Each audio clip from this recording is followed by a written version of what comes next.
So this is the first fan question. This is from Kendra Roy. Her question is, what song do you find the most challenging to play? Um, hmm.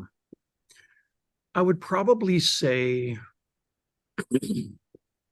Army Ants, which is a song off Transmission. That's a very fun track to play. It can get a little heavy. Transmission is very heavy because I just beat the snot out of the drums. But Army Ants is very fun, very difficult.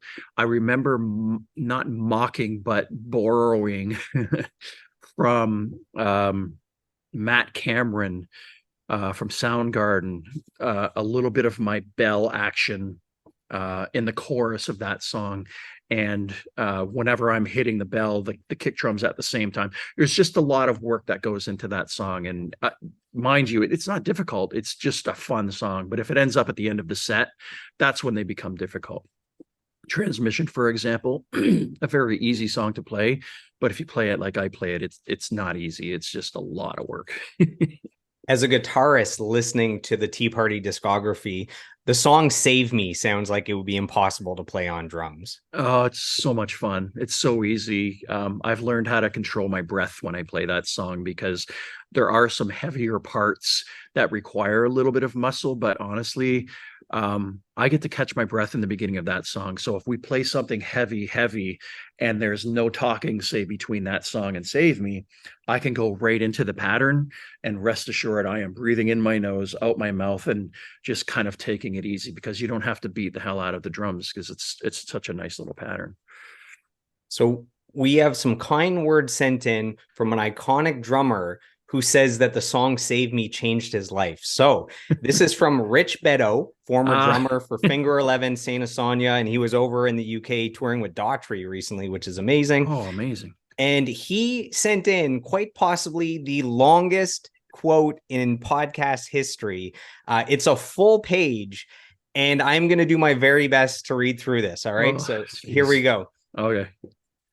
Rich says, when I saw you were having Jeff on the podcast, I couldn't wait to write something. Let me start with this. Jeff is one of my favorite drummers of all time. I saw Jeff in the Tea Party live so many times before I ever got to know him.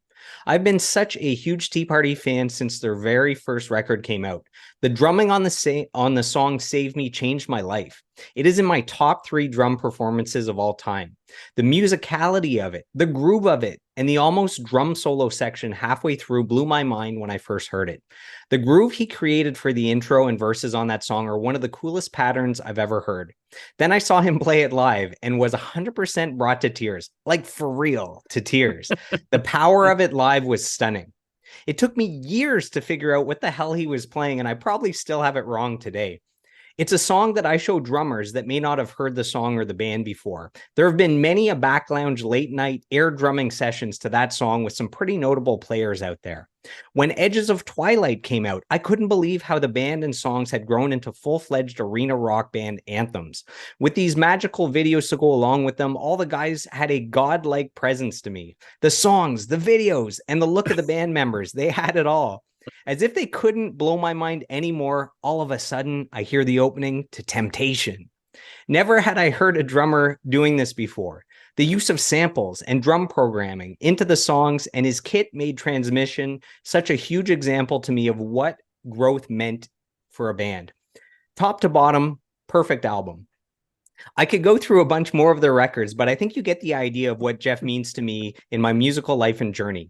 Years down the road, when I got to meet Jeff and open for the band, I remember thinking to myself, okay, act cool. Don't fanboy out on him. Don't make an ass of yourself, Rich. I'm sure I failed at that, but you wouldn't have known because Jeff is so sweet and welcoming.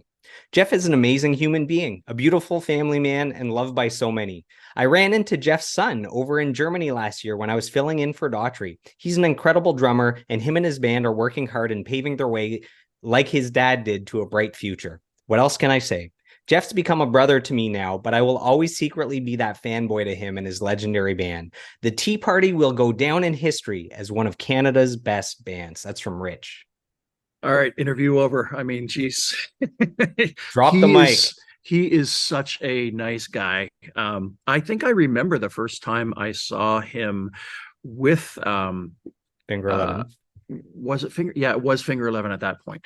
And I believe it was at Stages in Kitchener, and yeah, they blew the roof off. It was amazing. Yeah, they're so good. He's such a good player, such a different style, and I've always loved that about him. I got to meet his folks too one time, and they were very, very nice. So yeah, thank you, Rich. Oh my goodness, that's that's a little much, but thank you.